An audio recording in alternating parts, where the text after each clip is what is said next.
Avancée des travaux de la déviation de Saint-Calais aujourd'hui, un ouvrage d'art était terminé à Montaillé.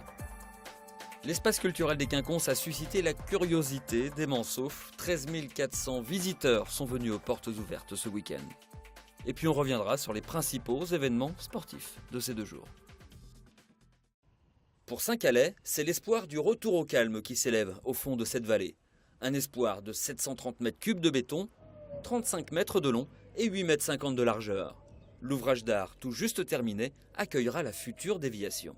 Oui, il faut s'imaginer qu'au-dessus, il va y avoir encore des remblais à peu près de 4 mètres où va passer la future déviation. Des travaux qui ont déjà débuté depuis 2012 avec le premier giratoire sur la pocherie. Ensuite, un barreau qui a été réalisé entre la RD 210 et la RD 135 donc l'année dernière, et donc des travaux qui se poursuivent donc, par cet ouvrage. Les travaux sont longs encore, 4 km de route à créer, une rivière à chevaucher et un coût à financer, 23 millions d'euros.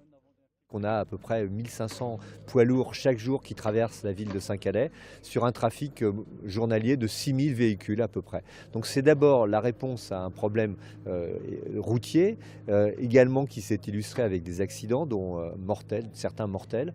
Et donc on a voulu apporter cette réponse avec l'ensemble des collectivités. Dans les rues de la commune, le manège est incessant. Des poids lourds à n'en plus finir. Bruit, danger, pollution. Le problème est ancien. Alors depuis longtemps, ici, le ras-le-bol s'affiche sur les façades des maisons.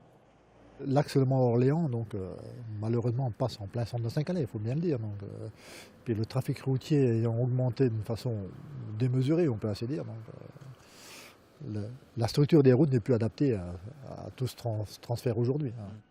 Les habitants vont devoir faire preuve d'encore un peu de patience. La déviation ne sera terminée qu'en 2017. Mais à Saint-Calais, on prépare déjà l'après-poids lourd pour remplacer les camions disparus par les touristes.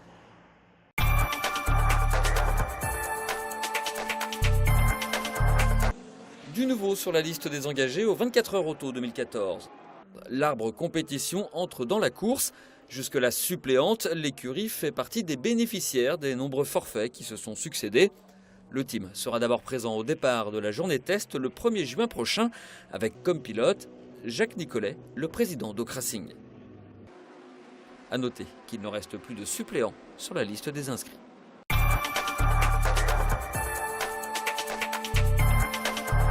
Les Quinconces, c'est d'abord une impression extérieure. 2 immenses cubes de pierre et de verre, des reflets, des descentes et des montées, des vides, des pleins et des déliés, une écriture de l'espace qui ne laisse pas indifférent. C'est une belle réussite, c'est vrai.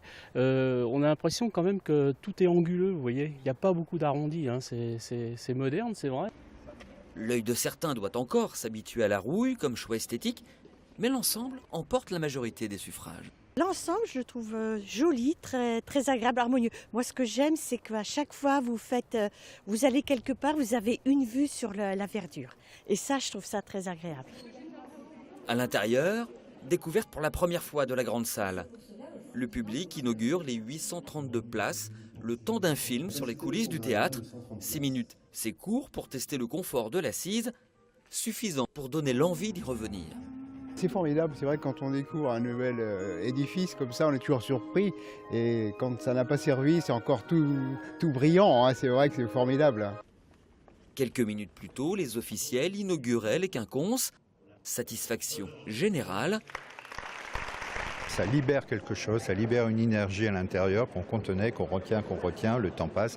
Et là, on sent que ça y est, on va pouvoir y aller, on va pouvoir lâcher la créativité et s'emparer de ce lieu magnifique. L'espace des Quinconces était d'autant plus attendu que le chantier était long, 4 ans, que le projet est né, lui, il y a 17 ans. Il faut de la volonté, une conviction, surmonter beaucoup d'obstacles. Il y a eu 18 contentieux contre ce projet. C'est du reste très curieux, je ne vois plus maintenant qui est contre. Tout le monde dit que c'est un beau projet.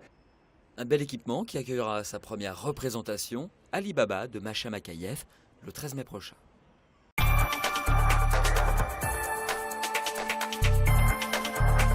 En football, les Mancelles ont concédé le nul face au leader ici, les Moulineaux, un but partout. Ce sont les visiteuses qui ouvrent la marque à la 39e minute de jeu. Égalisation Mancel signée Marion Leroy à la 45e. Le Mans FC féminin compte toujours 5 points de retard sur le leader. Ça a été dur, après on s'est créé quand même pas mal d'occasions, on a eu le monopole du ballon, on a réussi à ressortir, à retrouver de l'enjeu, du collectif, chose qu'on avait un petit peu perdu ces 4 derniers matchs. Donc sur l'état d'esprit aujourd'hui on était présente. Voilà. Donc j'aurais juste voulu qu'on soit récompensé avec plus, un petit but en plus pour avoir les 4 points.